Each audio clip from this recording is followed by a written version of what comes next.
সবাই কেমন আছেন? গরুর পায়া রান্না করতেছি। সহজভাবে কীভাবে গরুর পায়া রান্না করা যায় আজকের রেসিপিতে দেখানো হবে। সুন্দরভাবে রান্না করা সহজ। বুটের ডাল দিবেন,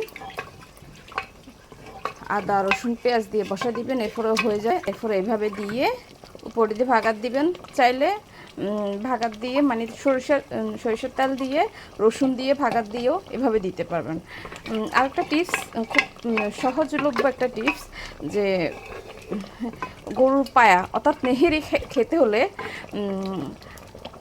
ব্রেড ব্রেড 2টা বা 3টা কেটে পানিতে ভিজে রাখবেন। এরপরে চাইলে ব্লেন্ডার করে দিতে পারেন, চাইলে হাতে কসলাইও দিতে পারেন।